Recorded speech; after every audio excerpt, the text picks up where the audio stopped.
আসসালামু আলাইকুম এভরিওয়ান। দর্শক, আপনারা সকলে অবগত আছেন যে ভারতের পরিকল্পিত বন্যায় বাংলাদেশ বারবার প্লাবিত হয়ে যায়।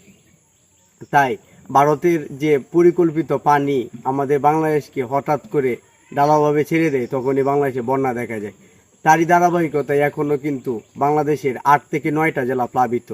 এখন এখানে বাংলাদেশের হাজার হাজার স্বেচ্ছাসেবকরা, সামাজিক কর্মীরা এবং বিভিন্ন বাহিনী, সেনাবাহিনী, নৌবাহিনী, বিমান বাহিনী সহ সকলেই কিন্তু কাজ করতেছে এবং সাধারণ মানুষ যে যেভাবে পারছে এভাবে সহযোগিতার হাত বাড়িয়ে দিচ্ছে।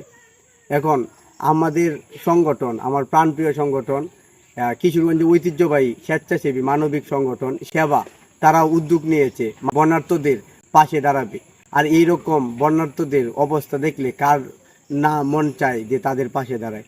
এই জন্য আমরা সকলেই একমত পোষণ করেছি যে আমরা কুমিল্লার বন্যার্তদের পাশে দাঁড়াবো। এই জন্য আমরা ফান্ড করতেছি।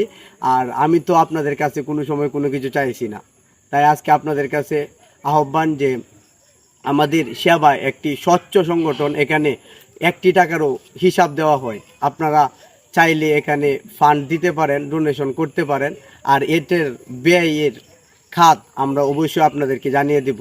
আর কিভাবে দিবেন, ভিডিওর প্রথম কমেন্টে আমি লিঙ্ক দিয়ে দিব। আপনারা যে যারা যতটুকুই পারেন ইনশাল্লাহ দেওয়ার চেষ্টা করবেন।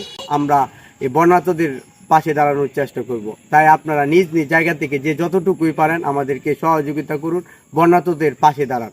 আমরা আগামীকাল বা পরের দিন আমরা কুমিল্লার উদ্দেশ্যে রওনা দিব, আর বাকি আপডেট আপনাদেরকে পরে জানাবো। তাই সকলের উদ্দেশ্যে আবারও আহ্বান, আপনারা বন্যার্তদের পাশে দাঁড়ান। যদি আপনারা নিজে না যেতে পারেন আমাদেরকে সহযোগিতা করতে পারেন। আজকে এই পর্যন্ত থাকলো। ধন্যবাদ সবাইকে। আসসালামু আলাইকুম।